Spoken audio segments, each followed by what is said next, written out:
Please, Eliza, we've exhausted our options. Your mother and I didn't save enough for retirement. We need help.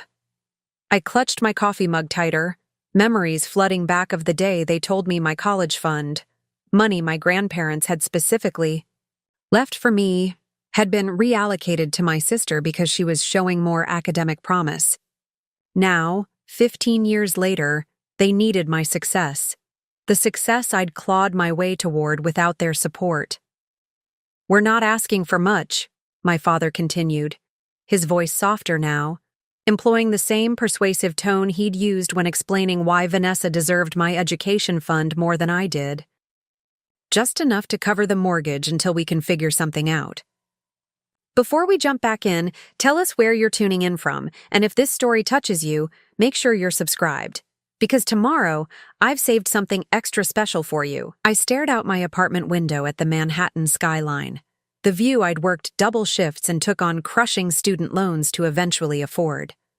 My reflection stared back, no longer the devastated 18-year-old who'd watched her future crumble, but a successful 33-year-old financial advisor who'd built everything from nothing. Eliza, are you still there? I am here, Dad. My voice sounded distant, even to my own ears. Your mother wouldn't want me calling you. Well, you know how proud she is. But we're 3 months behind on payments, and the bank is threatening foreclosure. Pride. That was rich coming from the woman who'd told me I wasn't college material anyway, so the money would be wasted on me. The same woman who'd displayed Vanessa's academic awards prominently in the living room while my art scholarships gathered dust in a drawer. What about Vanessa? I asked, already knowing the answer. Can't your golden child help? A heavy sigh.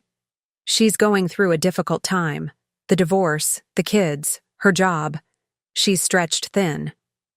Of course. Vanessa was always going through something. Always needed rescuing, always deserved the safety net more than I did. I need to think about it, I said finally. I'll call you back. I ended the call before he could protest and sank onto my couch, the familiar knot of resentment tightening in my chest. 15 years had passed since that devastating dinner when my parents announced they were giving my college fund, $120,000 left specifically to me by my grandparents, to Vanessa for her medical school aspirations. She's consistently on the eye. Dean's List, Eliza, Mom had explained, cutting her chicken into precise, tiny pieces. You're barely maintaining a B average. Your grandparents would understand that the money should go where it will do the most good. I'd sat there, 17, years old, watching my future evaporate. But Grandpa specifically left it for me. He knew I wanted to study finance. Finance. My mother had practically spat the word. What kind of fulfilling career is that for a woman? Your sister will be saving lives. No one mentioned that my B average came while working 30 hours a week at a local cafe to save extra money for books and living expenses, or that I'd been accepted to 3 good schools already. No one acknowledged that the money was legally mine, designated in my grandparents' will, but placed in my parents' care until I turned 18, which was still 8 months away. My phone buzzed with a text from my best friend, Rachel. How'd it go with your dad? As terrible as expected? I texted back, worse. They want money for their mortgage. Apparently, retirement planning isn't necessary when you have a successful daughter you treated like garbage. Rachel had been there through everything. The night I'd cried until I was physically ill after that dinner. The years of working while studying. The crushing student loan payments.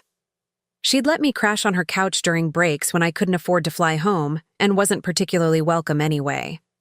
Want me to come over? I'll bring wine and we can plot appropriate revenge scenarios. I smiled despite myself. Rain check. Need to process this alone first. My doorbell rang, interrupting my thoughts. Through the peephole, I saw my neighbor, Mrs. Patel, holding a small package. This was delivered to me by mistake, she said when I opened the door. Then, noting my expression, bad news, Beta? Mrs. Patel had become something of a surrogate mother figure since I'd moved into the building 5 years ago. At 72, she had the wisdom of experience and none of my mother's judgmental tendencies. "Just family stuff," I said, taking the package. "My parents need money." "Ah," she nodded knowingly. "The same parents who gave your education money to your sister?" I'd shared that story once during a particularly difficult day when my student loan payment had increased just as my rent went up. Mrs. Patel never forgot details. "The very same. Come have chai. Family matters require perspective, and perspective requires distance and good tea." 20 minutes later, seated at her meticulously arranged dining table, I found myself explaining the entire situation: my father's call, their financial predicament, and the tangled mess of emotions it stirred up. They had 15 years to prepare for retirement, I said, wrapping my hands around the warm cup. 15 years while I worked myself half to death paying off loans for an education that should have been covered. Mrs. Patel nodded, her silver hair catching the afternoon light. "And your sister? The doctor who was so deserving?" "Dermatologist," I corrected. "Specializing in cosmetic procedures. Not exactly saving lives like Mom envisioned. She married rich, divorced richer, and from what I gather through the family grapevine, spends most of her substantial alimony on luxury vacations and beauty treatments." "While you built your life brick by difficult brick," Mrs. Patel observed. "I'm not looking for validation that I made better choices," I sighed. They stole from me. They took what was legally mine, dismissed my dreams, and now they're asking for help because their golden child is too self-absorbed to provide." Mrs. Patel set down her cup with a decisive clink. "You want permission to say no?" "Maybe?" I hesitated. "Or maybe I want a legitimate reason to help that doesn't make me feel like a doormat." She leaned forward, her eyes kind but resolute. "Let me tell you something about family debts, Eliza. They're rarely just about money. Your parents created a deficit of trust, respect, and love long before they asked for a dollar. Whatever you decide must address all these debts, not just the financial one." As I returned to my apartment, Mrs. Patel's words echoed in my mind. A deficit of trust, respect, and love. She was right. This wasn't just about money. It was about years of favoritism, dismissal, and the fundamental betrayal of parents who should have supported both their children equally. My laptop was still open on the coffee table. Almost unconsciously, I found myself searching through old files, looking for a specific document I'd kept all these years. It took several minutes of digging through backup drives, but eventually, I found it. A scanned copy of my grandparents' will, the section specifically designating funds for my education highlighted in yellow. Adjacent to it was another file, emails, between my grandfather and me in the months before his death, discussing my interest in finance and his encouragement. "You have a mind for money, Lizzie," he'd written. "Sharp and practical. Don't let anyone tell you that's not a worthy pursuit." As I stared at the documents, a plan began to form. My grandfather had been a meticulous record keeper and a firm believer in accountability. He'd also left something else behind, something my parents didn't know about, something I'd discovered only 3 years ago when clearing out a storage unit containing his personal effects. I reached for my phone and dialed Rachel's number. "Changed your mind about that wine?" she answered. "No," I replied, my voice steadier than it had been all day. "I need a favor. Remember that box of my grandfather's journals I found? The ones documenting all his financial decisions? The ones you couldn't bear to read because they made you miss him too much? Sure. I think it's time I went through them. All of them. Can you come over tomorrow and help?" There was a pause on the other end of the line. "This is about more than just your parents asking for money, isn't it?" I looked again at the will on my screen, at my grandfather's clear intention to secure my future. an intention my parents had deliberately ignored. Yes, I said finally. I think Grandpa left more than just money behind. I think he left evidence. After hanging up, I walked to my bedroom and opened the bottom drawer of my dresser, removing a small wooden box. Inside lay a single key with a small tag attached, Safety Deposit Box, 247, First National Maple Creek Branch. My grandfather's final safeguard, entrusted to me on my 30th birthday by his lawyer, with instructions to use it when the time is right. I had a feeling that time had finally come. The next morning, my phone displayed 3 missed calls from my father and 1 from a number I recognized as my mother's. I silenced it and set it face down on my kitchen counter. Coffee first, family, crisis second. My apartment, a hard-won 1-bedroom in a doorman building near Central Park, was my sanctuary. Every piece of furniture, every artwork on the walls represented a victory, something I'd purchased after a promotion or bonus. Nothing had been handed to me, unlike Vanessa, who'd received not only my college fund, but also a down payment for her first condo, wedding expenses covered in full, and regular gifts whenever she faced financial trouble. A knock at my door announced Rachel's arrival. She entered carrying a cardboard box labeled Grandpa Joseph's Papers and a tray with 2 large coffees. "I figured you might need reinforcements," she said, setting everything down. "Extra shot of espresso, splash of vanilla, just like you used to make when we were drowning in finals." Rachel had been my roommate in the cramped off-campus apartment I could barely afford during college. She'd witnessed firsthand the toll of my financial struggles, the 5 a.m. shifts before classes, the ramen dinners, the textbooks purchased used and falling apart. "You're a lifesaver," I said, gratefully accepting the coffee. "Did you bring all the journals?" "Everything I could find in your storage unit. There are financial records, personal journals, and some envelopes of correspondence." She eyed me carefully. "You going to tell me what you're looking for?" I sipped my coffee, organizing my thoughts. When Grandpa died, he left specific instructions in his will about my education fund. $120,000 for college, to be held in trust by my parents until I turned 18. But 8 months before my birthday, they gave it to Vanessa instead. "Yeah, I know that part," Rachel said. "That's why you had to work through school while Vanessa got her dermatology degree debt-free. What I never told you is that I always suspected there was more to it. Dad was Grandpa's executor, but he rushed through the will reading. We never got copies.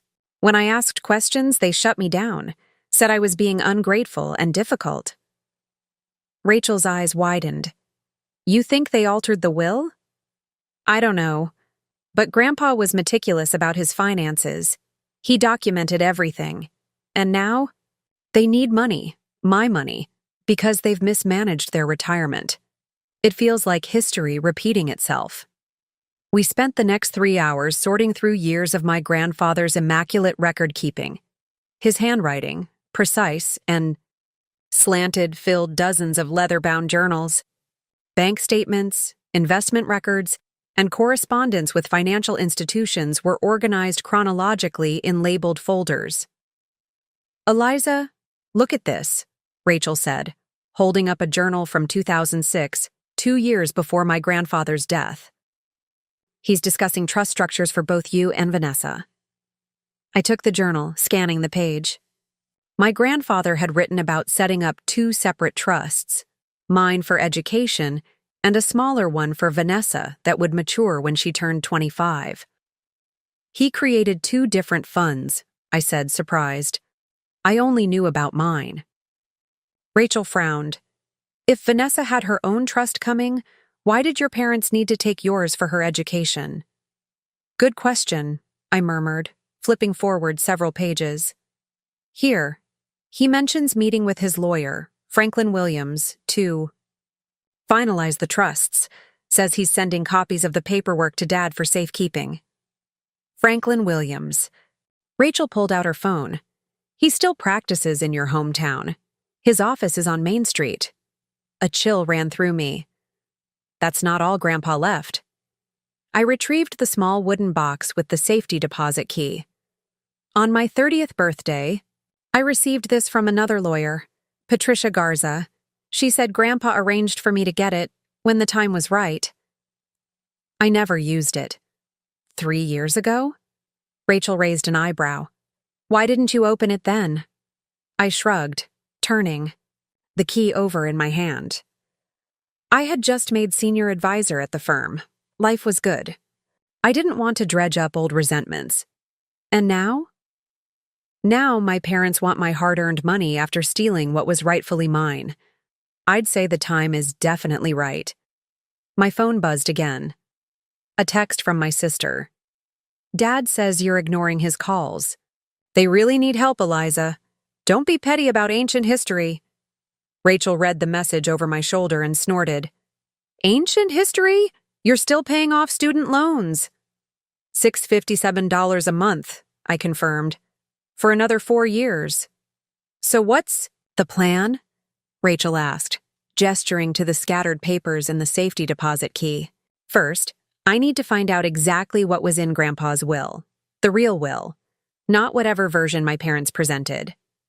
Then I'll head home next weekend and visit this safety deposit box. Want company for the trip down memory lane? I smiled gratefully. I was hoping you'd offer. Before Rachel left, we organized our findings into 3 piles. Definite evidence of separate trusts for Vanessa and me, correspondence with lawyers, and my grandfather's personal notes about his financial intentions for both granddaughters. Alone again, I finally called my father back. Eliza, thank goodness, he answered immediately. We were getting worried. I've been busy, I said evenly. Working, at my job that I had to fight to get without the education fund. Grandpa left me. A heavy sigh. Are we going to go through this again? That was 15 years ago. And yet here we are, with you asking for my money again. It's different this time, he insisted. We're not asking for a handout. We can offer collateral, our house. The house that's 3 months behind on payments and facing foreclosure?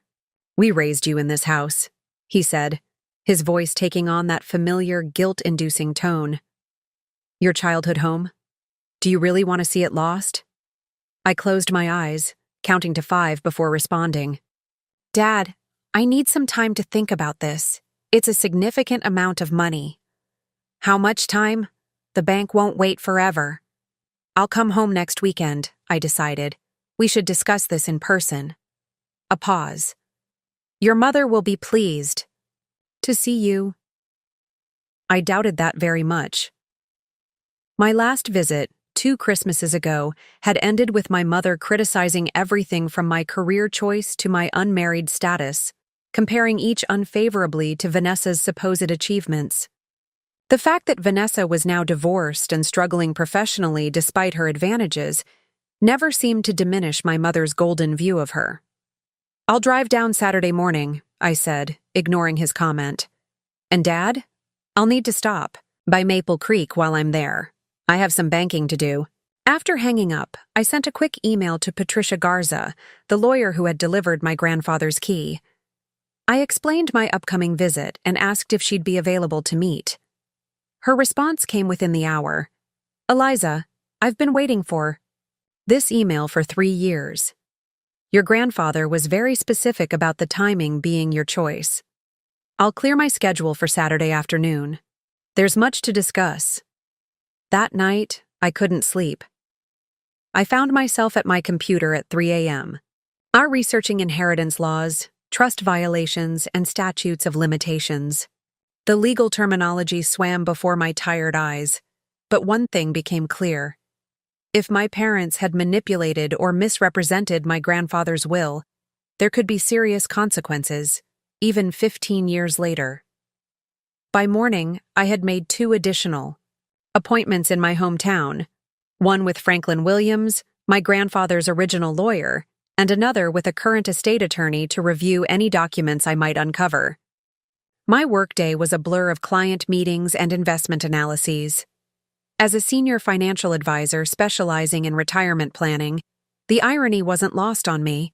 I spent my days ensuring others wouldn't face the crisis my parents were experiencing, yet they had deliberately undermined my own financial foundation. When I returned home that evening, there was a small package outside my door.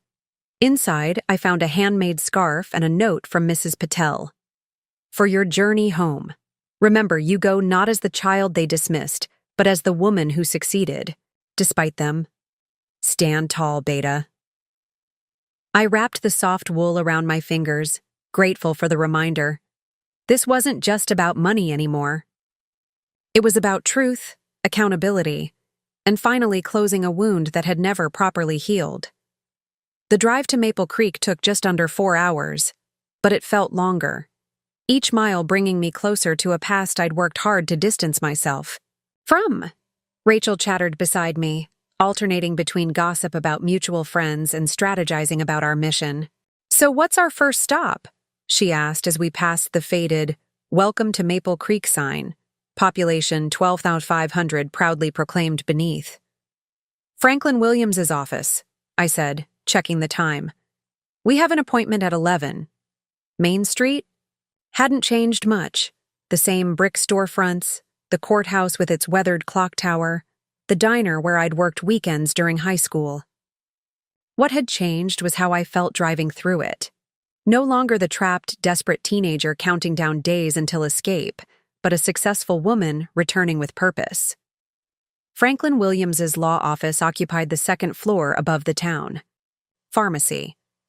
The building's elevator was perpetually out of order, so we climbed the narrow staircase to a door with frosted glass bearing his name in gold lettering. Inside, a gray-haired receptionist looked up from her computer. You must be Elizabeth. Richardson, she said, rising to shake my hand. Mr. Williams is expecting you. The lawyer was older than I remembered, well into his 70s now, with thinning white hair and liver spots dotting his hands. But his eyes were sharp as he assessed me over reading glasses. Elizabeth? He greeted, gesturing to chairs opposite his desk. It's been quite some time. You've grown into a fine young woman. Thank you for seeing me on short notice, Mr. Williams. He nodded, folding his hands on the desk. Your email mentioned Joseph's will. I must say, I was surprised. That matter was settled years ago. Was it? I leaned forward. Mr. Williams, I'd like to see a copy of my grandfather's will, the complete document. He frowned slightly. Your father was the executor. He should have. My father never showed me the complete will, I interrupted. Only told me what he claimed was in it. I'd like to see it for myself. The lawyer studied me for a long moment, then nodded. I keep copies of all executed wills in secure storage. Give me a moment. While he stepped out, Rachel squeezed my hand. You okay? Fine, I said, though my heart was racing. Just ready for answers. Williams returned carrying a thick folder.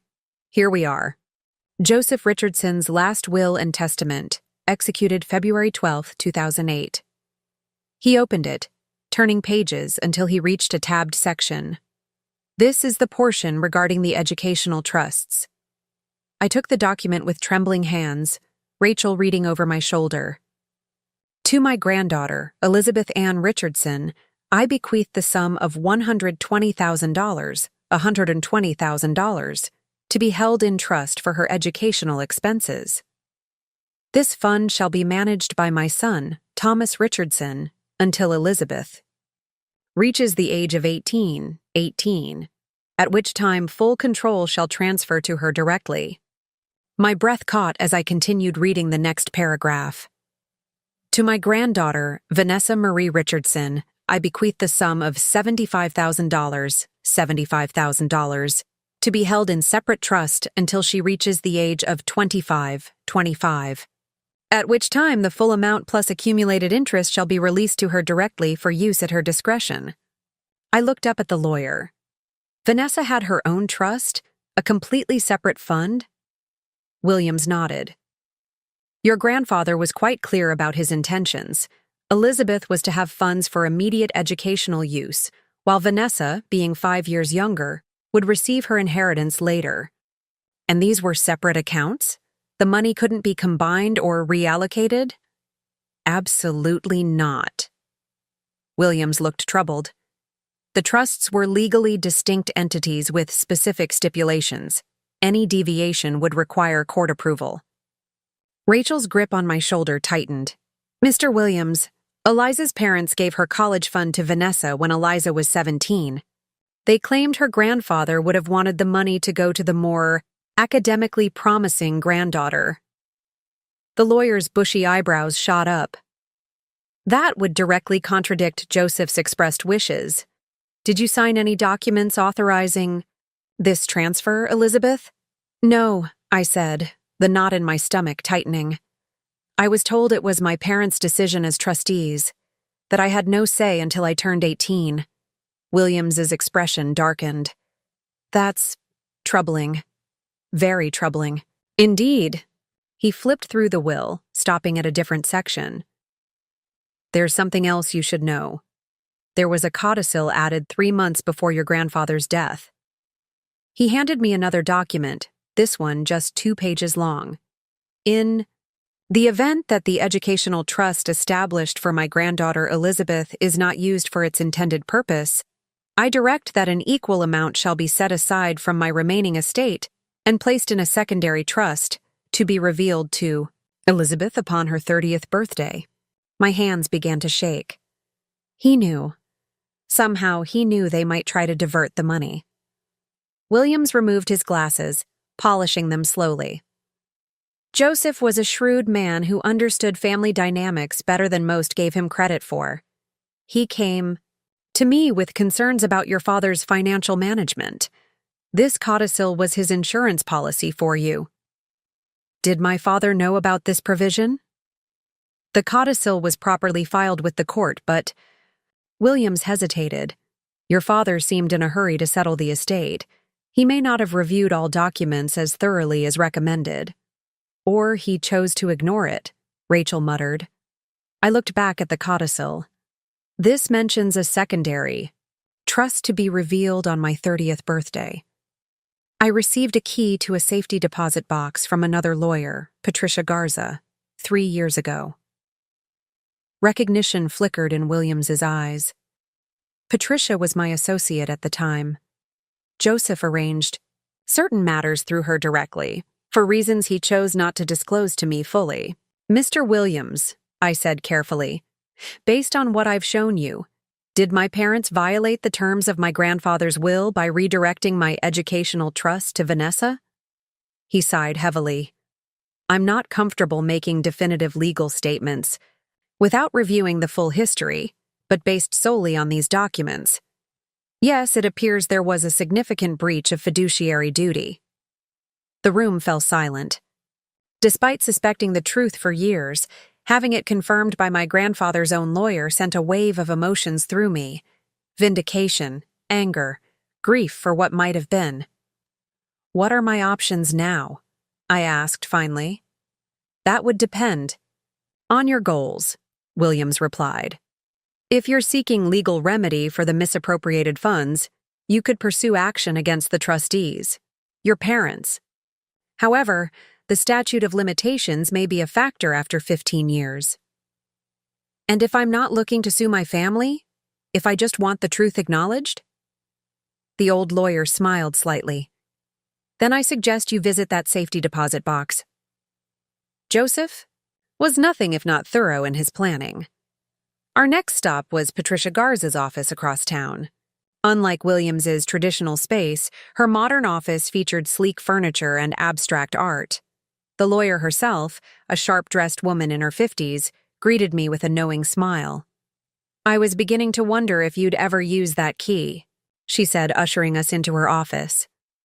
Your grandfather said you might need time, that you were independent to a fault, just like him. You knew him well? I asked, surprised. I handled his personal matters for the last 5 years of his life, matters he preferred to keep separate from his primary attorney. She retrieved a file from her cabinet. Joseph was concerned about Thomas's handling of financial responsibilities. He suspected your father might not honor his wishes regarding your education fund. He was right, Rachel interjected. Patricia nodded sympathetically. Joseph set up contingency plans. The safety deposit box contains documents, but also something else? Evidence he collected regarding your parents' financial decisions. Before we visit the bank, there's something you should know. She slid a document across her desk. It was a bank statement for a trust account in my name, dated 3 months after my grandfather's death. The balance, $120,000. This is the original educational trust, Patricia explained. A month after this statement, the entire amount was withdrawn by your father as trustee. According to banking records, it was transferred to a different account under Vanessa's name. So there's proof, I whispered.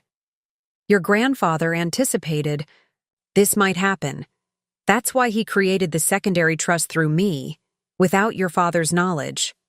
She handed me another document. This account has been accumulating interest for 15 years. The current balance made my breath catch. $237,165. This is mine? Patricia smiled. Fully vested in your name since your 30th birthday. Joseph's instructions were to reveal it only when you came asking about the past. He said, when she's ready to face the truth, she'll be ready for this gift as well. As we left Patricia's office, Rachel grabbed my arm. Eliza, do you realize what this means? You don't need to confront your parents about the money they took. Your grandfather already replaced it, with interest. This isn't just about the money anymore, I said, clutching the folder of documents Patricia had provided. It's about the lie they've maintained for 15 years. About being told I wasn't worthy of an education while they gave my sister everything. What will you say to them? I looked down at the safety deposit box key in my hand. I'm not sure yet, but first, let's see what else Grandpa Joseph left for me to find. First National Bank of Maple Creek occupied a stately brick building on the corner of Main and Oak, its marble floors and high ceilings unchanged since my childhood. The manager, Mr. Huang, greeted us personally when we mentioned the safety deposit box. Box 247 hasn't been accessed in 15 years, he remarked, leading us to a private viewing room. Your grandfather was very particular about its contents. Did he say anything about what's inside? I asked. Mr. Huang shook his head. Only that it contained the truth that would eventually be needed. He was a well-respected customer. Ms. Richardson, we've maintained the box exactly as instructed. He left us alone with the metal container, about the size of a large shoebox. My key slid smoothly into the lock, and the lid opened with a soft click. What's inside? Rachel whispered, peering over my shoulder. The box contained several items. A sealed envelope with my name written in my grandfather's distinctive handwriting, a USB drive, a small leather-bound journal, and a stack of documents secured with a blue ribbon. I think we should start with this, I said, picking up the envelope. Inside was a letter, dated just 2 weeks before my grandfather's death. My dearest Lizzie, if you're reading this, it means you've finally decided to uncover the truth about your educational trust. I always hoped it wouldn't be necessary, that your father would honor my wishes and provide for your education as intended. But if he hasn't, and you've found your way to this box, then my fears were justified.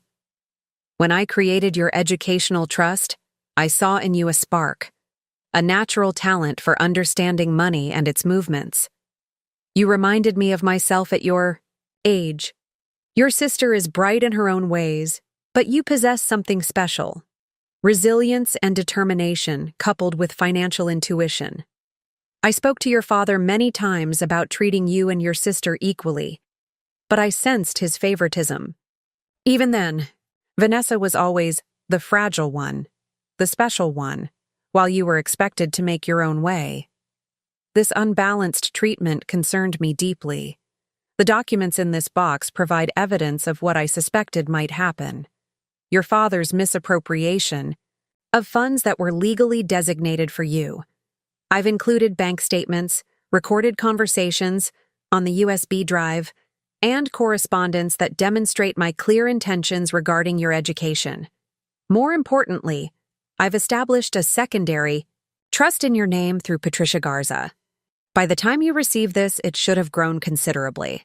Consider it my apology for not being able to prevent what happened, and a belief in your future.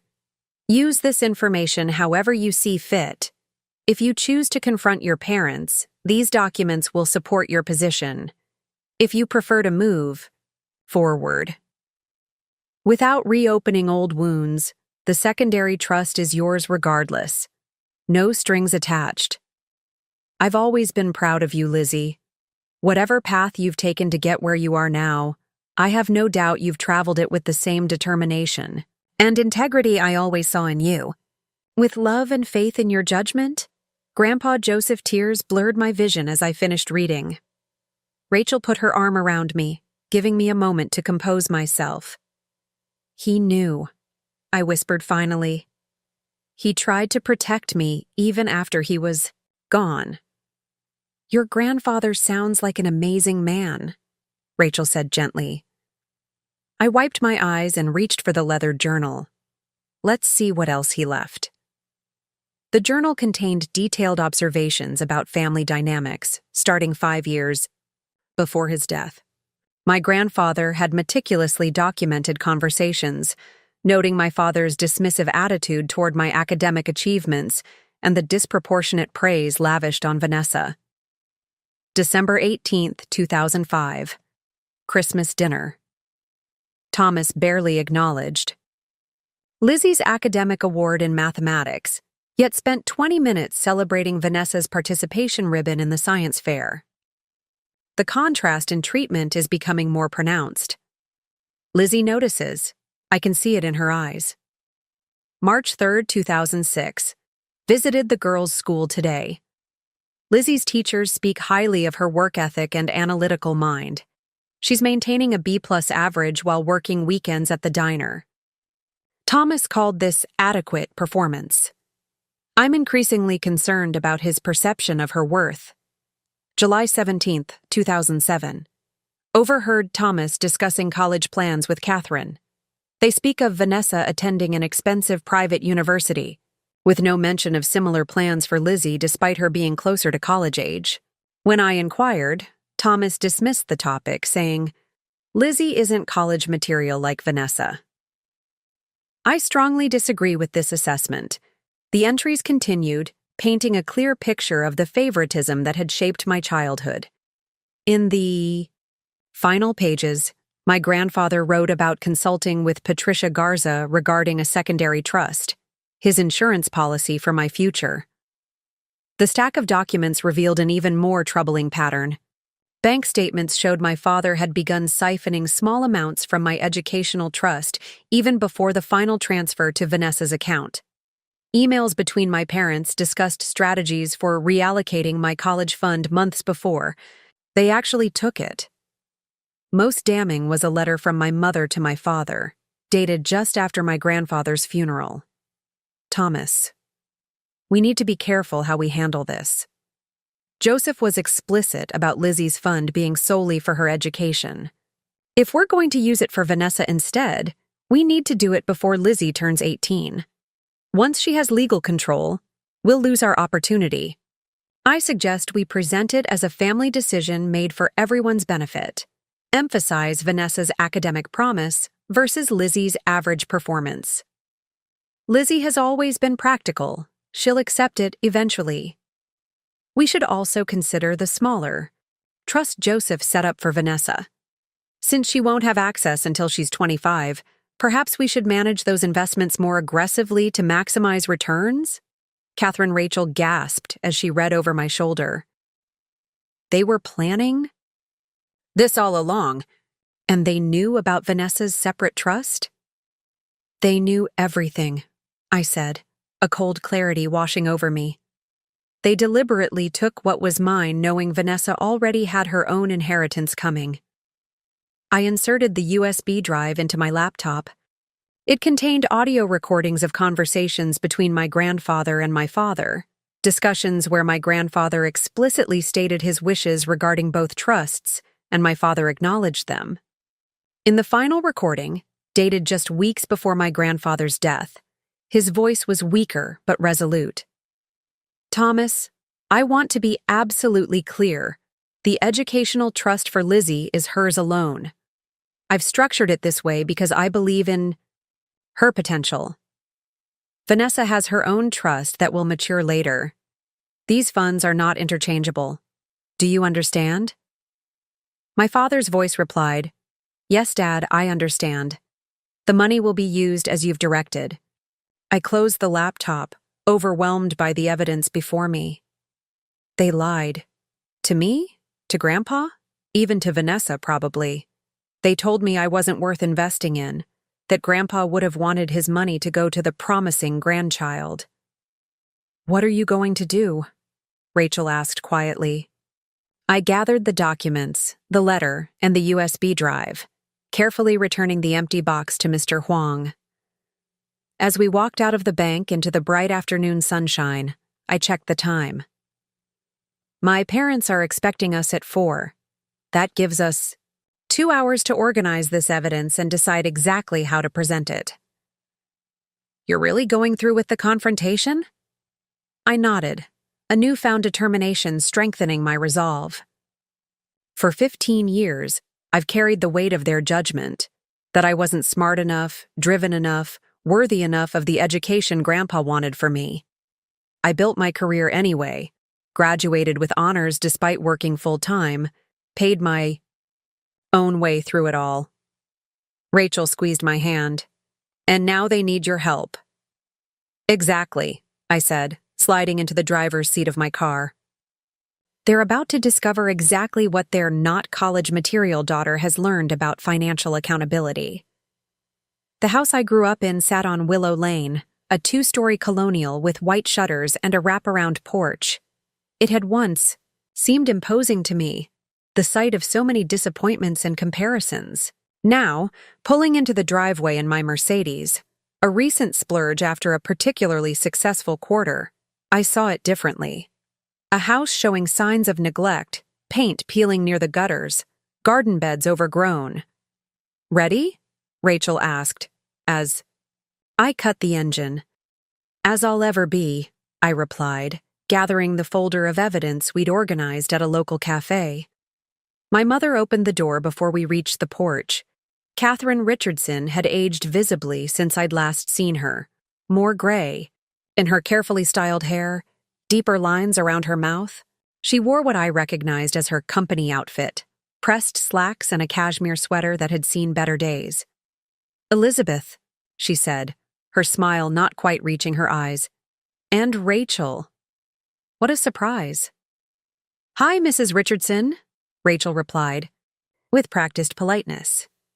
Eliza mentioned she might need moral support for this conversation, so I tagged along. My mother's smile faltered slightly.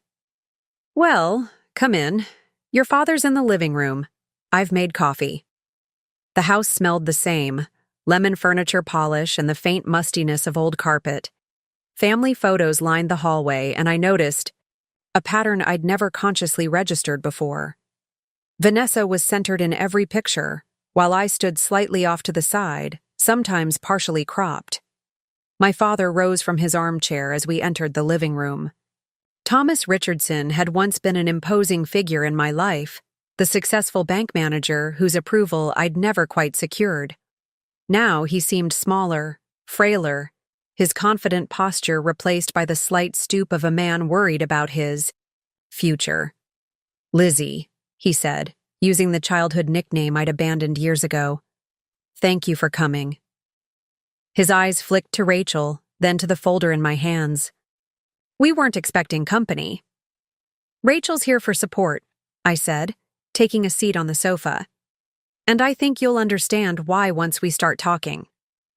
My mother brought in a tray of coffee and store-bought cookies, an unusual concession, as she'd always prided herself on homemade treats for guests. "Vanessa sends her love," she said, pouring coffee with slightly trembling hands.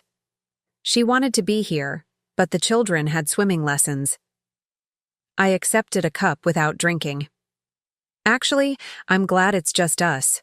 What I've discovered concerns the three of us primarily." My father shifted uncomfortably. "If this is about the loan, it's not a loan you're asking for, Dad. It's a bailout. And before I consider it, there's something we need to discuss." I opened the folder and placed my grandfather's letter on the coffee table. "I visited Grandpa Joseph's safety deposit box today." The color drained from my mother's face. "Safety deposit box?" "Box 247 at First National. Grandpa arranged for me to receive the key on my 30th birthday, with instructions to use it when the time was right." I slid the letter toward them. "I think you should read this." My father put on his reading glasses with shaking hands. As they read together, I watched their expressions transform. Shock, then dismay, finally settling into a defensive rigidity I knew all too well. "Your grandfather was confused near the end," my father said, setting the letter down. "He had all sorts of paranoid ideas." "Really?" "Because his documentation seems remarkably thorough and clear." I placed the journal on the table. "He recorded every conversation, every instance where you dismissed my achievements while elevating Vanessa's." My mother's lips pressed into a thin line. "Families make collective decisions based on what's best for everyone. We did what we thought was right at the time." "What was right?" I echoed, my voice steady despite the anger bubbling beneath. "You took $120,000 that was legally mine, money specifically designated for my education, and gave it to Vanessa, who already had her own trust fund coming." "Vanessa showed more academic promise," my father insisted. "She needed the prestigious university experience to launch her career. You were always more practical." "Practical," I repeated. "Is that what you called it when I worked 30-hour weeks while maintaining a B+ average? When I graduated with honors despite having to pay my own way? When I built a successful career despite the obstacles you placed in my path?" "We didn't place obstacles," my mother protested. "We made a family decision about limited resources." I pulled out the bank statements and the damning email my mother had written. "These weren't limited resources. These were separate trusts Grandpa established for each of us. Vanessa had $75,000 coming to her at age 25. But that wasn't enough for you, was it?" They stared at the evidence in silence, my mother's hand moving to cover her mouth. "Did Vanessa know?" I asked. "Did you tell her she was getting both her trust fund and mine?" My father looked away. "Vanessa was young. We explained it as a consolidated family educational fund." "So you lied to her, too." I shook my head. All these years, I believed I wasn't good enough, that Grandpa himself thought I wasn't worth investing in. Do you have any idea what that did to me? "You seem to have done quite well for yourself despite it," my mother said defensively, gesturing toward my designer watch and tailored suit. "No," Rachel interjected, unable to stay silent any longer. "She did well for herself because of it." "Because you forced her to be self-reliant while giving her sister everything." My father sighed heavily.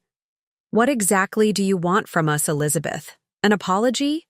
We did what we thought was best with the information we had at the time." "The information you had?" I pulled out the final piece of evidence, a printout of the audio transcript where my grandfather explicitly told my father that the trusts were separate and not interchangeable.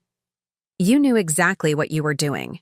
You waited until just before I turned 18 when the trust would have legally transferred to my control." My mother's coffee cup clattered against its saucer. "That was 15 years ago. Why bring this up now when we're asking for your help?" "That's exactly why," I said quietly. "You came to me for financial assistance after stealing my educational future. The irony is rather striking, don't you think?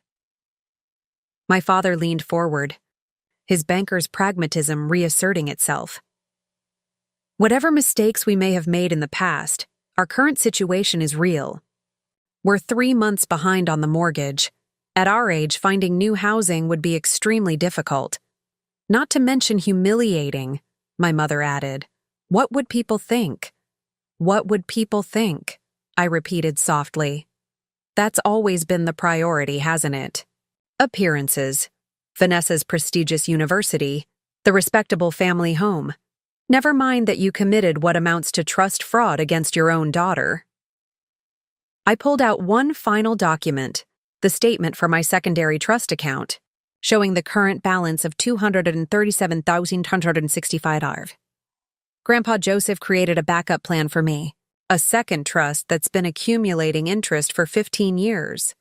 He knew what you might do, and he made sure I would eventually have what he intended for me. My parents stared at the balance in shock. So you see, I continued, I don't actually need your acknowledgement or apology for my own financial security. Grandpa took care of that. What I needed was to understand why my own parents would undermine me so completely and then have the audacity to ask for my help when their poor planning caught up with them. The room fell silent except for the ticking of the grandfather clock in the corner. The same clock that had counted away the minutes of countless uncomfortable family dinners, award ceremonies where Vanessa's participation ribbons received more celebration than my academic honors, discussions about future plans that never seemed to include my ambitions. My father broke the silence first. We made a mistake, he admitted finally, his voice small. A terrible mistake that hurt you deeply. I won't make excuses for it anymore. My mother said nothing, her eyes fixed on the damning evidence spread across her coffee table. The question now, I said, gathering the documents back into my folder, is what happens next?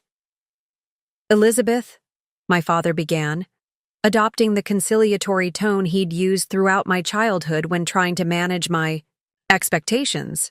We understand you're upset, but surely we can find a solution that works for everyone. That's exactly what I'm trying to determine, I replied, my voice calm despite the emotions swirling inside me. What would a solution look like to you? He glanced at my mother, who remained stubbornly silent, then back to me. We need approximately $42,000 to clear the mortgage arrears and outstanding property taxes. With your newfound resources, he gestured toward the bank statement I'd shown them. Perhaps you could consider it a loan or an advance on your inheritance. My inheritance, I repeated slowly. The inheritance you've already helped yourself to once before. Rachel shifted beside me, her presence a steady reminder that I wasn't alone in this confrontation. I stood up and walked to the window, looking out at the backyard where I'd spent countless hours alone with books, while Vanessa's activities always required parental attendance and support. The old oak tree still stood, its branches now stretching, over the neglected garden beds.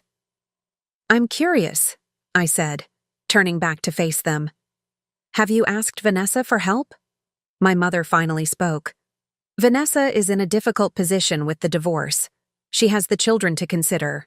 And her dermatology practice? The one my college fund helped finance? My father cleared his throat. The practice has struggled recently. Some investment decisions didn't pan out. I see. I returned to my seat, mentally organizing my thoughts. So, let me understand the situation fully. You took my education fund to give Vanessa advantages I was denied. She received a debt-free education, support for her business, and presumably the trust fund Grandpa left her when she turned 25. Yet somehow, despite all these advantages, she's unable to help you now. My mother's lips thinned. Family circumstances change. Vanessa has responsibilities. And I don't? I asked mildly. I have a career I've built from nothing, clients who depend on me, financial obligations of my own, including student loans I'm still paying off because of your decision. We're not asking for charity, my father insisted, just a temporary helping hand. I opened my purse and removed a notebook and pen. Let's be specific then. Exactly how much do you owe? To whom? And what's your plan for staying current after clearing the arrears? My father blinked, clearly surprised by my businesslike approach. Well, the mortgage is $342,000 with Fidelity Bank. We're 3 months behind at $2,000 per month. The property taxes are $8,400, overdue since January. There are also some credit card balances. He trailed off. How much in credit card debt? My mother looked away. Approximately $27,000. Rachel suppressed a gasp beside me. So we're talking about roughly $78,000 total debt, not $42,000. I clarified, making notes. And your monthly income from retirement and Social Security? $4,300, my father admitted. It was sufficient when we didn't have the credit card payments, but the interest has become problematic. I continued writing. And your monthly expenses, excluding debt payments? They exchanged uncomfortable glances. Roughly $3,800, my father said eventually. Utilities, food, medical copays, insurance. So you're operating on a $500 monthly surplus before debt payments, I said, calculating quickly. But the mortgage alone is $2,100, leaving you $1,600 short each month, not counting minimum payments on the credit cards or property taxes. My father nodded miserably. Even if I paid off all your current debts, you'd be underwater again within 6 months, I concluded. This isn't a temporary problem. It's a structural one. Your lifestyle exceeds your income. We've already cut back significantly? My mother protested. We haven't traveled in years. We've reduced entertainment expenses. But you're still living in a house you can't afford, I interrupted gently. The math simply doesn't work. My father leaned forward. We could reverse mortgage the house. If we could just clear the arrears. A reverse mortgage would only be a temporary fix, I pointed out. And given the home's condition, you might not qualify for enough to make a difference.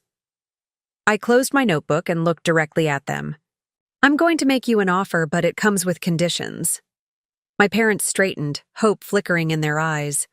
I will establish a managed trust with enough funds to clear your current debts, approximately $80,000. However, this trust will be administered by a financial advisor of my choosing, not given directly to you. But, my father began. I held up my hand. I'm not finished. The trust will make direct payments to your creditors to bring accounts current.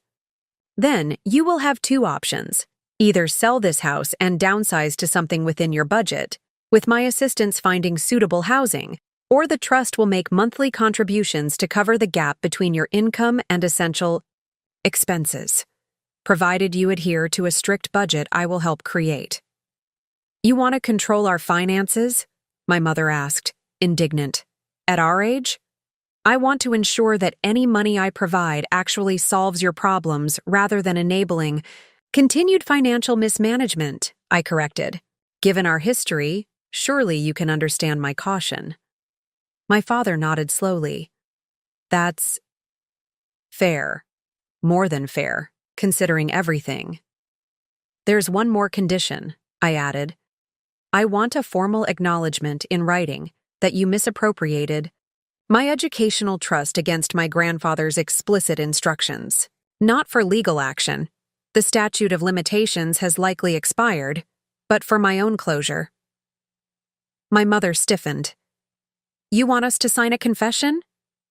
I want you to acknowledge the truth, I said firmly. For 15 years I've carried the weight of being deemed unworthy of educational investment. That ends today. A tense silence filled the room. Rachel squeezed my hand in silent support. My father was the first to speak. We can agree to those terms. Catherine? My mother looked away, her pride visibly battling with financial necessity. I suppose we have little choice. You have the same choice I had 15 years ago, I replied evenly. Accept the situation as presented or find another way forward on your own. The irony wasn't lost on any of us. I stood up. I'll have my attorney draft the necessary documents. In the meantime, I'll contact your mortgage company tomorrow to halt any immediate foreclosure proceedings, pending formal arrangement. As Rachel and I prepared to leave, my father hesitated, then asked, "Will you stay for dinner?" We could talk more. I shook my head. Not today. This has been overwhelming enough. I'll return tomorrow with the preliminary paperwork. Outside, the evening air felt cleansing after the emotional intensity of the confrontation. Rachel waited until we were in the car before speaking. That was incredible. You handled them like you were negotiating with any other client. I gripped the steering wheel, suddenly aware of how tightly I'd been controlling my emotions. I had to approach it that way. If I'd let myself feel everything, the hurt, the vindication, the lingering anger, I wouldn't have been able to think clearly. Are you really going to help them after what they did?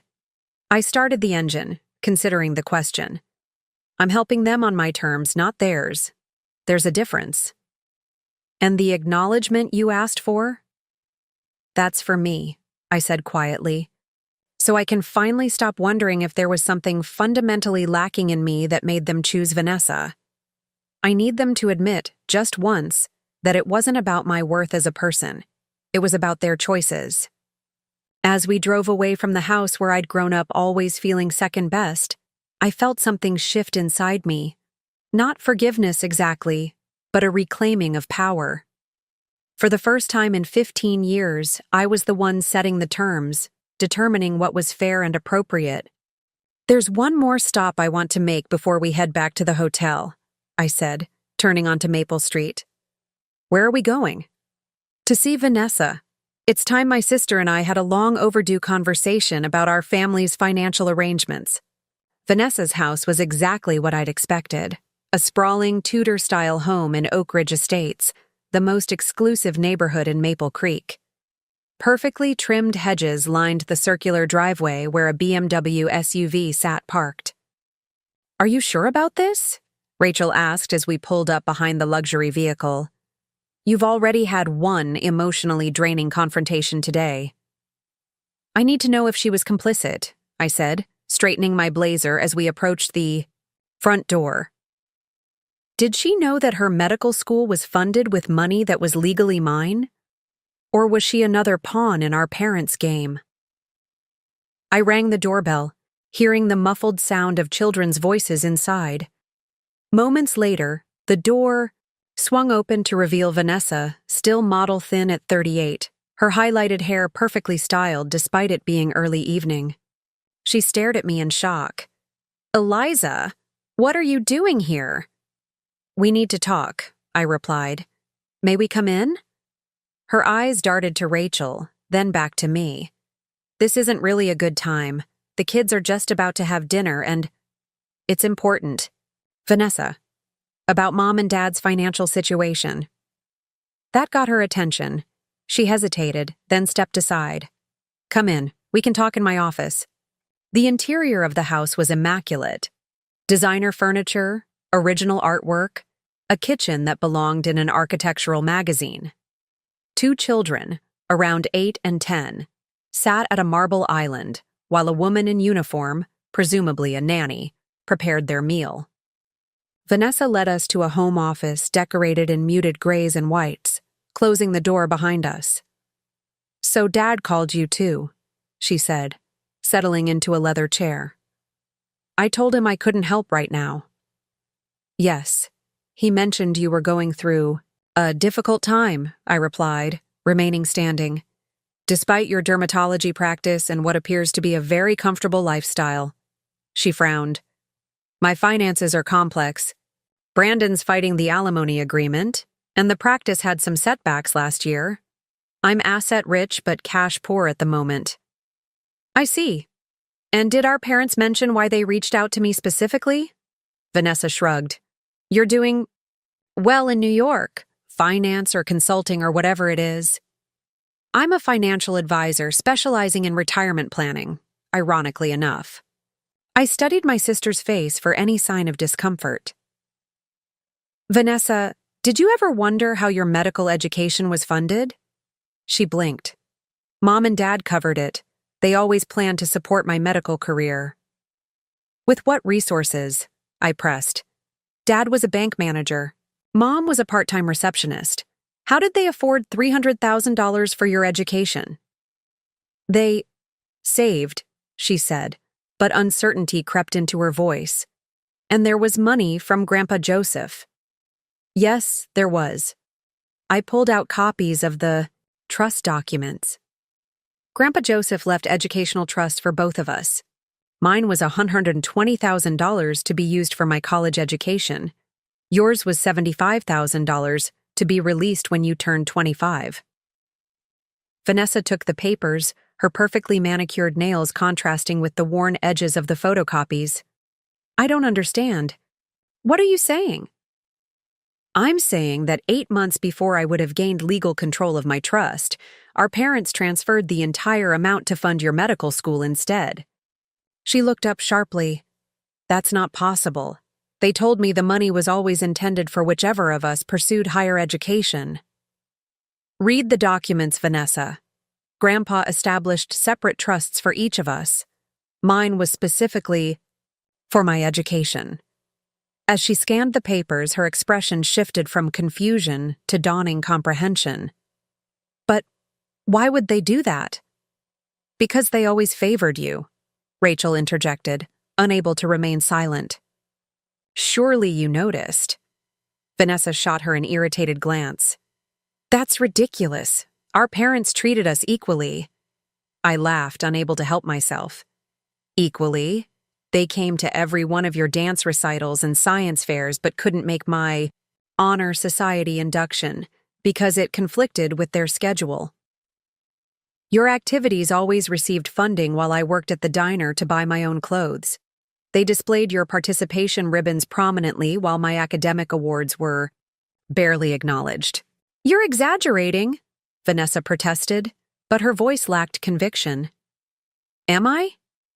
I pulled out our grandfather's journal and turned to an entry describing a family dinner where my parents had lavished praise on Vanessa while dismissing my achievements. Grandpa Joseph noticed it too. He documented the pattern for years. Vanessa read the entry, her face paling. I never realized. Of course you didn't. You were the golden child. Why would you question the spotlight? I softened my tone, seeing genuine shock in my sister's expression. I don't blame you for their favoritism, Vanessa. But I do need to know if you were aware that your medical school was funded by money that was legally mine. She shook her head vehemently. No. God, no. They told me Grandpa left money for the family's educational needs, and they were investing in my future because I had chosen a medical path. I swear, Eliza, if I had known. I studied her face, looking for signs of deception, but saw only distress and embarrassment. After 15 years of resentment, I found myself believing her. My sister had been privileged, certainly, but perhaps not complicit. So they approached you for financial help, I said, changing direction. And you declined. Vanessa gestured vaguely around her office. It's complicated. Yes, I have all this, but Brandon's contesting everything in the divorce. My practice had staffing issues last year that affected revenue. The kids' private school tuition is astronomical. She paused, suddenly looking vulnerable. I'm barely keeping everything together as it is. The difference is that you're struggling despite all the advantages they gave you, Rachel pointed out. Eliza succeeded despite the obstacles they placed in her way. Vanessa flinched. That's not fair. Isn't it? I asked quietly. You received my college fund, a debt-free education, startup capital for your practice, and presumably the $75,000 trust Grandpa left you when you turned 25. Yet here you are, unable to help our parents in their retirement crisis. What did you tell them? Vanessa asked. Are you going to help them? I'm establishing a managed trust to clear their debts, with conditions including a formal acknowledgement of what they did regarding my education fund. You're making them sign a confession? Vanessa looked shocked. I'm requiring accountability, I corrected, something this family has always been short on. She was silent for a moment, absorbing the information. They're lucky you're willing to help at all. It's not luck. It's because despite everything, I don't want to see them homeless. But I won't enable the same financial irresponsibility that led them here. I hesitated, then added, There's something else you should know. Grandpa Joseph created a second trust for me, knowing our parents might divert the first one. It's worth nearly $240,000 now. Vanessa's eyes widened. Seriously? Grandpa did that? He knew our parents better than they realized. I gathered my documents. I didn't come here to make you feel guilty, Vanessa. I came to understand the full picture and to let you know that things are going to change in our family dynamic. What does that mean? It means I'm done being the outsider, the afterthought, the less valued daughter. Moving forward, any family financial discussions will include full transparency about resources and expectations. Vanessa nodded slowly. That seems fair. She hesitated, then added, I'm sorry, Eliza. I didn't know, but maybe I should have questioned things more. It was easier not to. It usually is, I acknowledged, rising to leave. I'm meeting with their mortgage company tomorrow morning, then returning to finalize arrangements with Mom and Dad. Would you be willing to join us? You want me there? She seemed surprised. I think it's important that we present a united front about financial boundaries going forward. They need to understand that their old tactics won't work anymore. For the first time in our adult lives, Vanessa looked at me with something approaching respect. I'll be there. As Rachel and I headed back to the car, she nudged my shoulder. Well, that wasn't what I expected. Me neither, I admitted. I've spent 15 years resenting her, but she was just accepting what our parents offered, like most people would. So what now? Family therapy? I smiled slightly. One step at a time. First, we establish financial boundaries. Then maybe we can work on the emotional ones. Back at our hotel, I made several phone calls to my attorney in New York, to a financial advisor I trusted in Maple Creek who could administer my parents' trust, and finally to Patricia Garza to update her on recent developments. You're doing the right thing, Patricia assured me. Joseph would be proud of how you're handling this, firm but compassionate. I'm still angry, I admitted. Part of me wanted to walk away and let them face the consequences of their choices.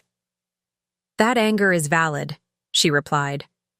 But using it constructively to change the future rather than punish the past, that's wisdom your grandfather would recognize. After hanging up, I drafted a formal document outlining the terms of my financial assistance and the acknowledgement I required from my parents. Tomorrow would be challenging, but for the first time in 15 years, I felt a weight lifting from my shoulders.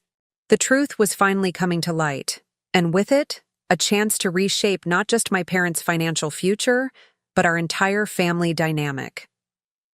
The next morning dawned clear and bright, a stark contrast to the emotional storm I was about to navigate. I dressed carefully in my most professional outfit, a charcoal pantsuit and ivory blouse that projected both authority and composure.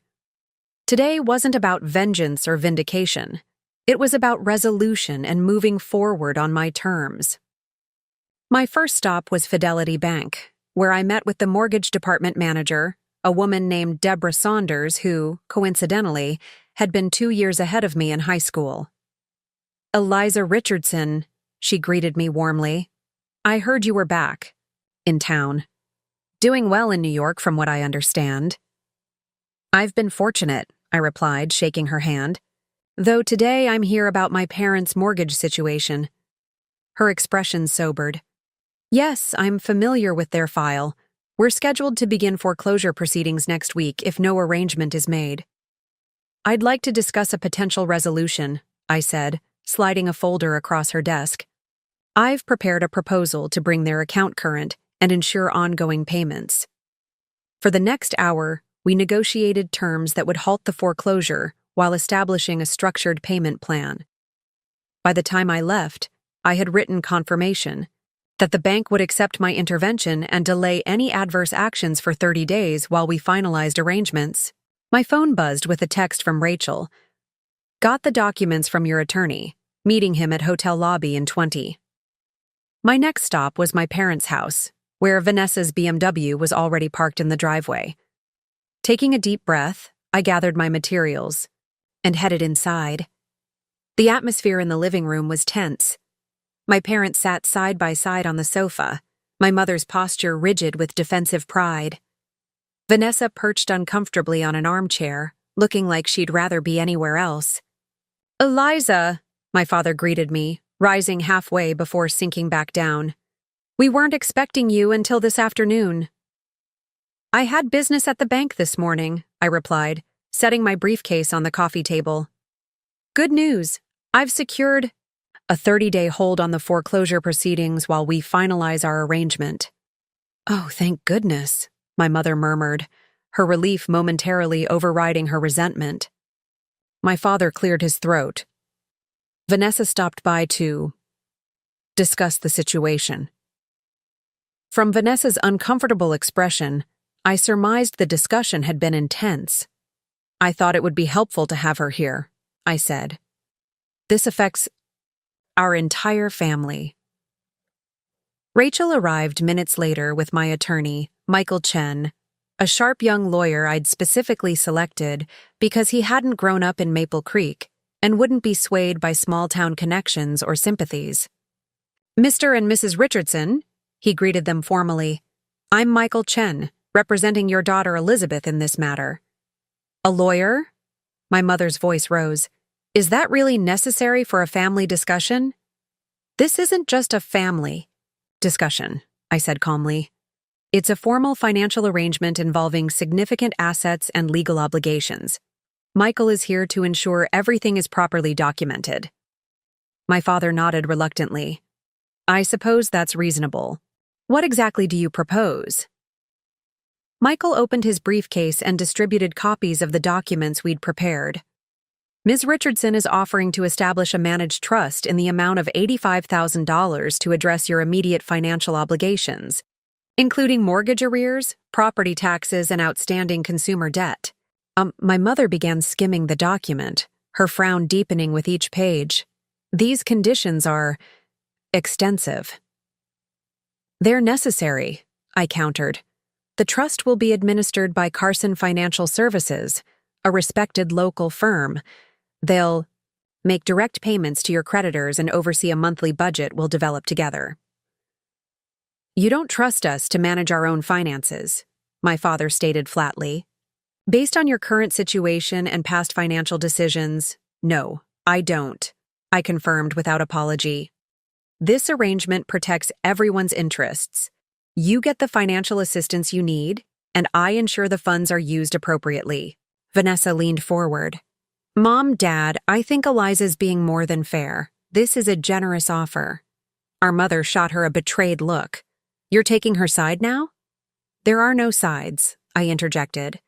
There's only a problem that needs solving, and a sustainable solution I'm willing to provide, with conditions. My father flipped to the last page of the document. And this acknowledgement you want us to sign? Michael pulled out a separate document. This is a formal statement acknowledging that in 2008, you redirected funds from Elizabeth's educational trust against the explicit terms of Joseph Richardson's will. It's not legally binding for restitution purposes, but it does establish the historical facts. My mother's face flushed with indignation. This is humiliating. You want us to sign a paper admitting we made a mistake 15 years ago just to hold it over our heads? No, I said quietly. I want you to acknowledge the truth so I can finally move past it. This isn't about humiliation. It's about honesty. Something that's been sorely lacking in our family. I don't see why this is necessary, my mother persisted. We're acknowledging we need help now. Isn't that enough? Vanessa surprised me by speaking up. Mom, I read Grandpa's will and his journals. I saw the trust documents. What you and Dad did was wrong. Eliza deserves this acknowledgement at the very least. My mother turned to her, astonished. You can't possibly understand. I understand perfectly, Vanessa interrupted. You took money that was legally Eliza's and gave it to me instead. You told me it was family money meant for whoever pursued higher education, but that wasn't true. You lied to both of us. The room fell silent. My mother looked to my father for support, but he was staring at the document, shoulders slumped, in resignation. Catherine, he said finally, we did what the papers say we did. We can argue about intentions all day, but those are the facts. And now we're asking for Eliza's help, substantial help. The least we can do is acknowledge the truth. My mother's eyes filled with tears. Whether from genuine remorse or frustration at being cornered, I couldn't tell. You've always been so practical, Thomas. Just sign whatever she wants so we can keep our home. That's not how this works, I said firmly. This acknowledgement isn't a box to check or a hoop to jump through. It needs to be genuine. What do you want from me? My mother demanded. A tearful apology? Self-flagellation? Will that satisfy you? I met her gaze steadily. I want you to understand what you did and the impact it had. I had to work 30-hour weeks while studying full-time. I graduated with $97,000 in student loan debt that I'm still paying off. I missed opportunities, scholarships, internships, because I was too exhausted from working to pursue them. And yet you succeeded anyway, my father observed quietly. Yes, I did. Despite what you did. Not because of it. That's something I need you both to recognize. Vanessa reached over and took my hand, a gesture so unexpected it momentarily threw me off balance. They need to understand, Mom, Dad. For 15 years, I've enjoyed advantages that should have been shared equally between us. I didn't know the truth then, but I do now. And I'm ashamed of how this family treated Eliza. My father picked up a pen from the coffee table. Where do I sign? Thomas, my mother protested. It's time, Catherine, he said wearily. We did what we did. We can't change it, but we can at least be honest about it now. He signed the acknowledgement with a steady hand, then passed it to my mother. She stared at it for what felt like an eternity, her internal struggle visible in the tension around her mouth. I did what I thought was best, she said finally, pen poised above the paper. I always believed Vanessa needed the support more than you did. You were always so capable. That doesn't make it right, I replied softly. Being capable doesn't mean I didn't need or deserve support too. She signed quickly, as if afraid she might change her mind. As she set down the pen, I felt a weight I'd carried for 15 years begin to lift from my shoulders. Michael collected the signed documents. I'll have these filed and the trust established by tomorrow. Carson Financial will contact you to begin the budgeting process and make arrangements for the first disbursements. As he and Rachel stepped outside to make copies, an awkward silence descended on the room.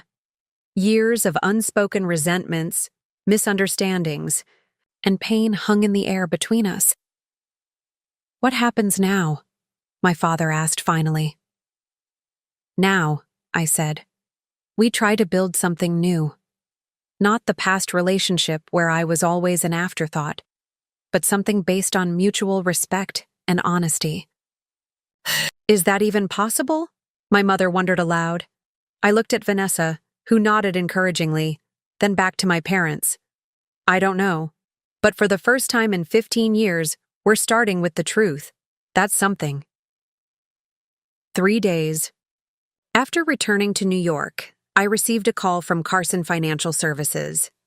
The trust had been established, initial payments made to my parents' creditors, and a budget meeting scheduled. Everything was proceeding as planned. I should have felt relieved, but something nagged at me.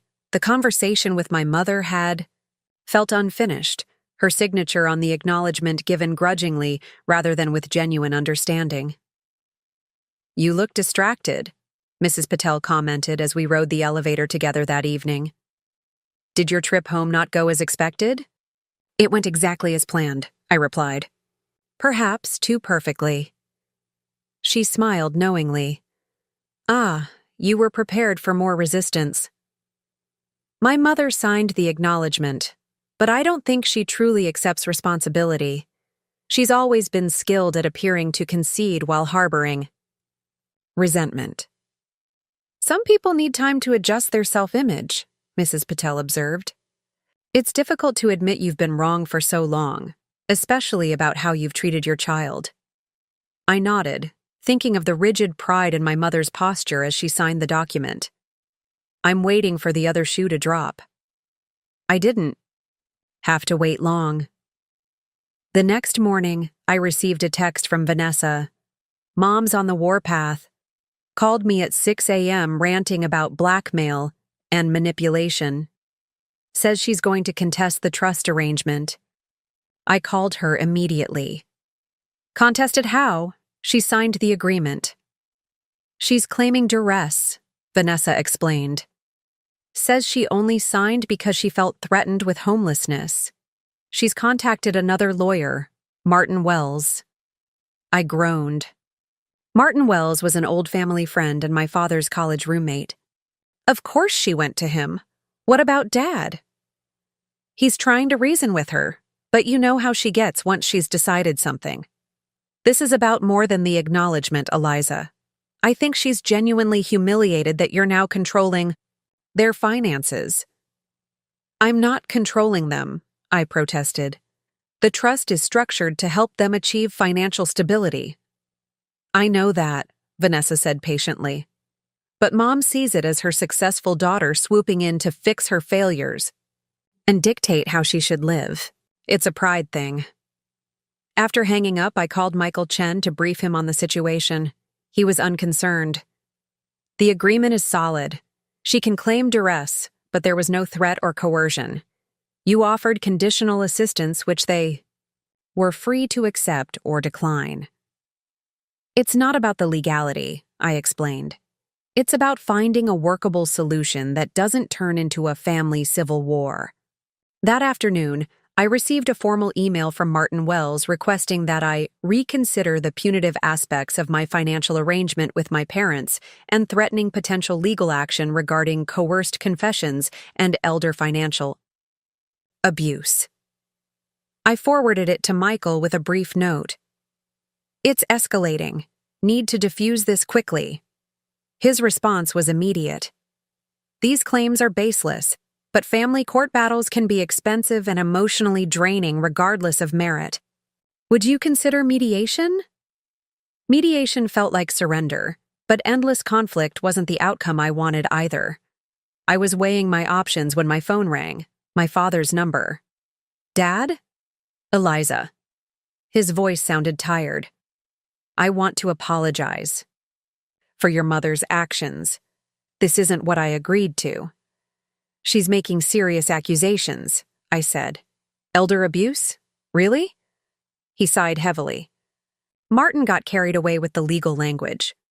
Your mother is just struggling with the situation." "The situation she created," I pointed out. "Dad, I'm trying to help you both while also addressing a 15-year-old wound. Why can't she understand that?"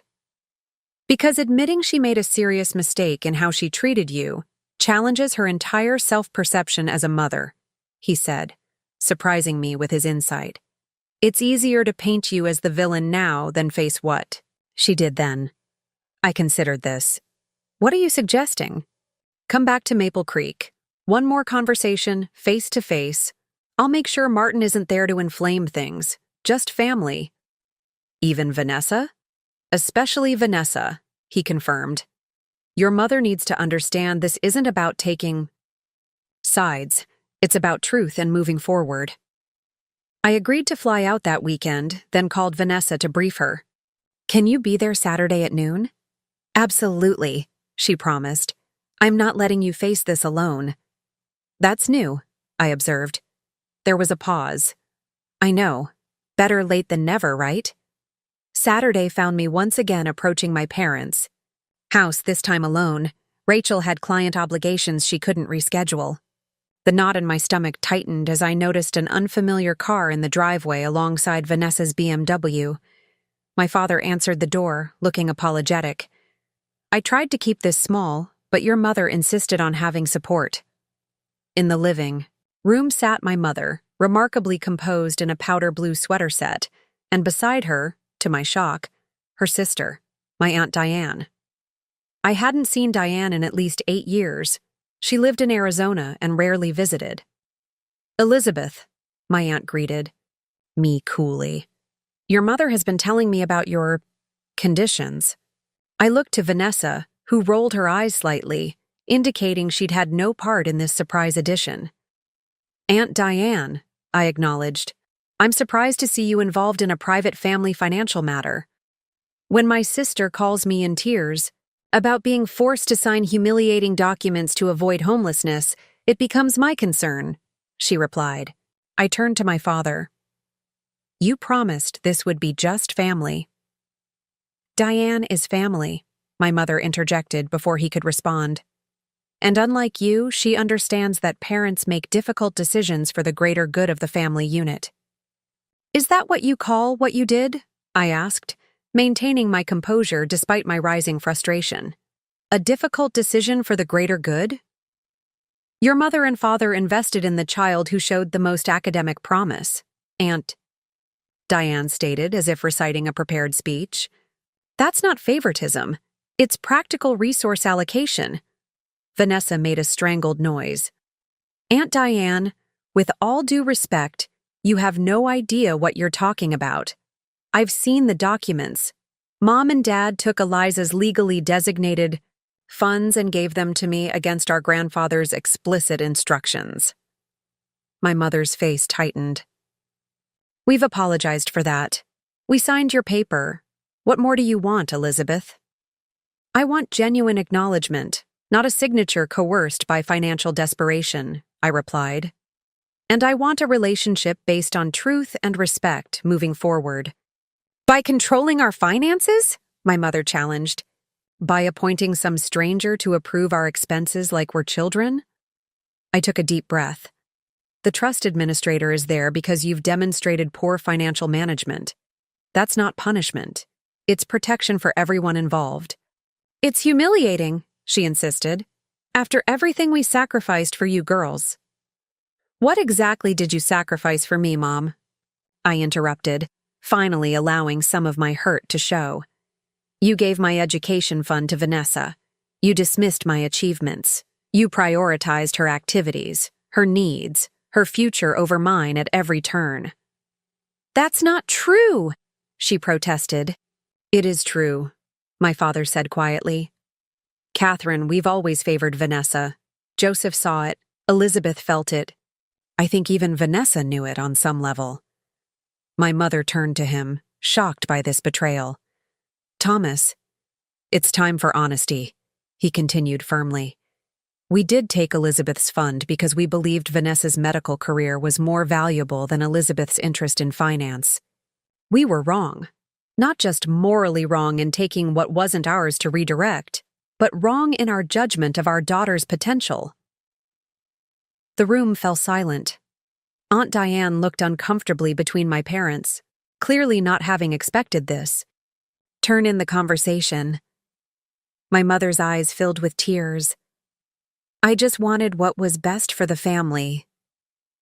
No, I said gently. You wanted what aligned with your vision of the family. You never asked what I wanted or needed. You decided Vanessa was the daughter worth investing in, and I was the practical one who would manage on her own. And you did, she pointed out, a hint of defensiveness returning. Look at you, successful, independent. Maybe we made the right choice after all. Mom, Vanessa exclaimed. Do you hear yourself? Eliza succeeded despite what you did, not because of it. And I'm struggling despite all the advantages I was given. My mother looked at her favorite daughter in betrayal and confusion. What are you saying?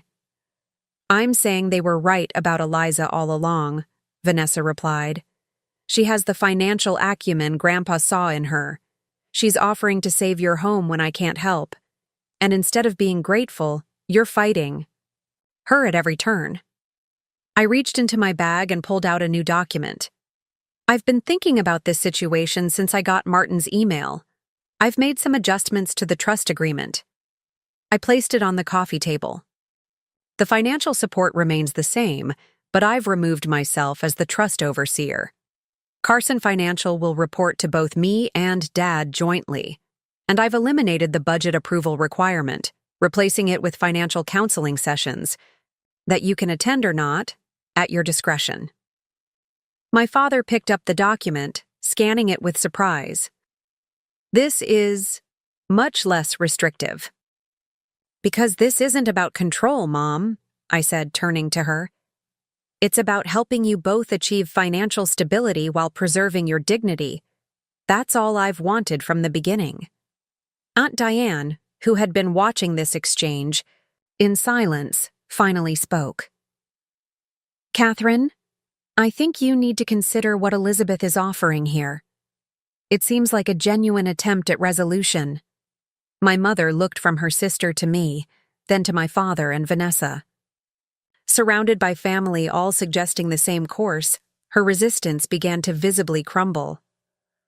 I don't understand why you would still help us after everything, she said finally. Because despite it all, you're still my parents, I replied simply. And I've learned that holding on to resentment only hurts me in the end. Vanessa reached over and took our mother's hand. Mom, please, let's end this fight and move forward as a family. A real family, where everyone is valued equally. After what seemed like an eternity, my mother nodded slowly. What do I need to sign? 6 months later, I found myself back in Maple Creek. For Thanksgiving, the first holiday I'd spent with my family in 3 years. As I pulled into my parents' driveway, I noticed immediate differences. The exterior paint had been refreshed, the garden beds were neatly maintained, and solar panels now lined the south-facing roof. They're taking this budget seriously, Rachel commented from the passenger seat. After much persuasion, she'd agreed to join me for the holiday. The solar panels were Dad's idea, I explained. Carson Financial helped them refinance the mortgage and use some of the equity for home improvements that would reduce long-term expenses. Their electricity bill is already down 40%. Inside, the house felt different too, lighter, somehow with updated furniture arranged to maximize the natural light. The formal dining room had been transformed into a bright space with a large table that could accommodate all of us.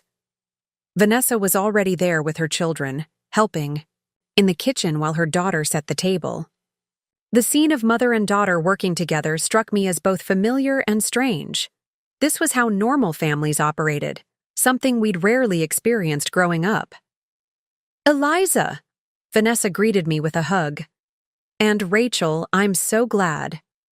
You could make it. My father emerged from his study, looking healthier than I'd seen him in years.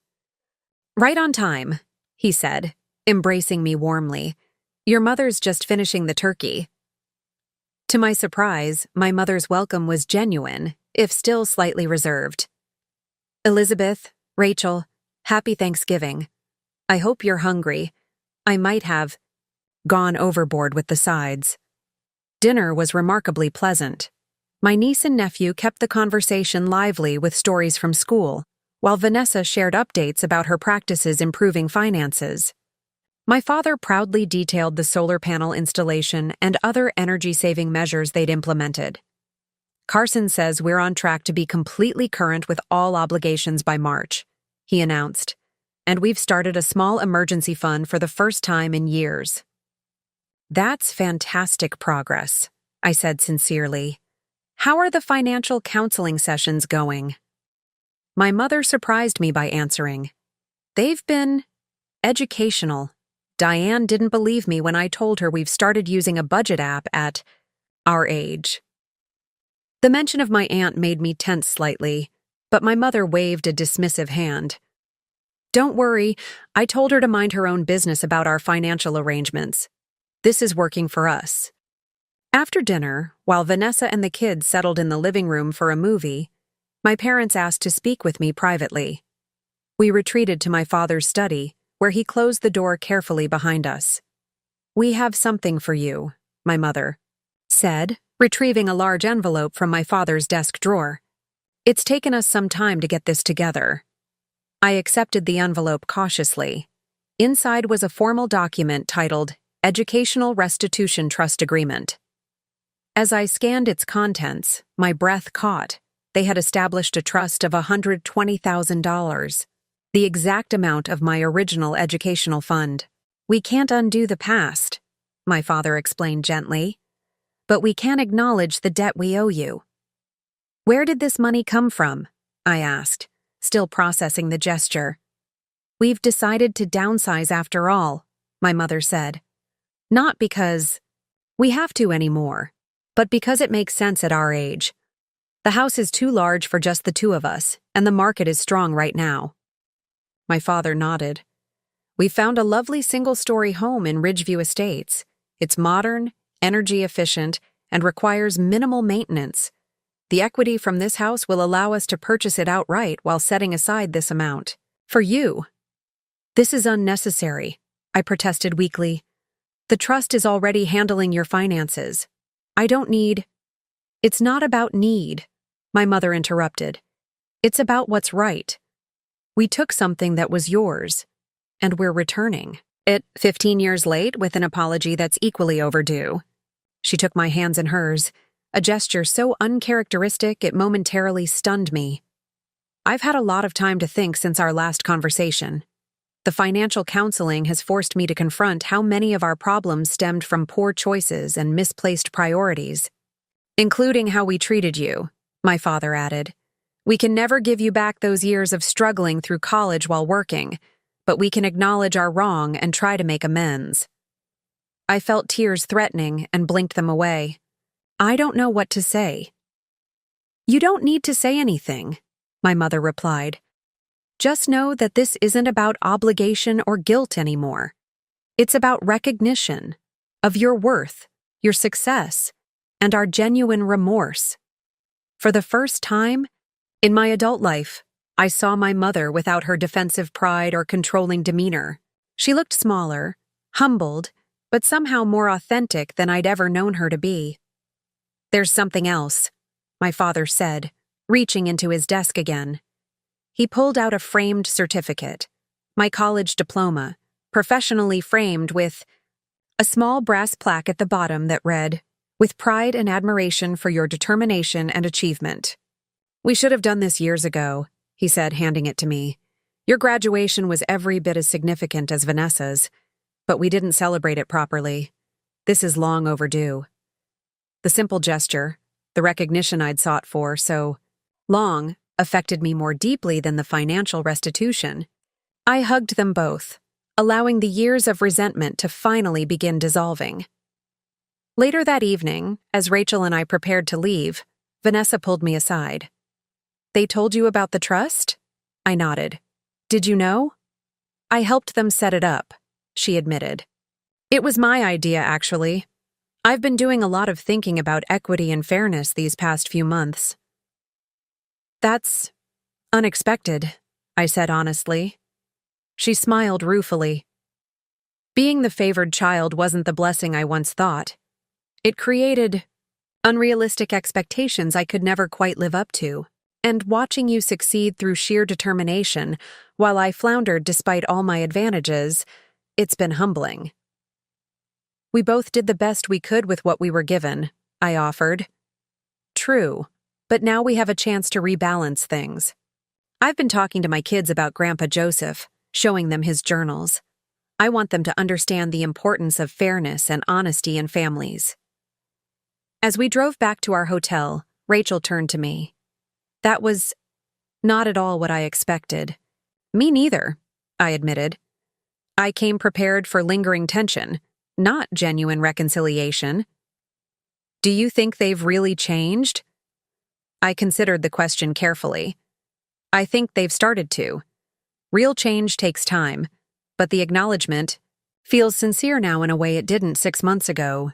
And the trust fund? Will you accept it? I'm not sure yet, I said honestly. Part of me wants to refuse it on principle, to show that this was never about the money. But rejecting it might undermine their attempt at making amends.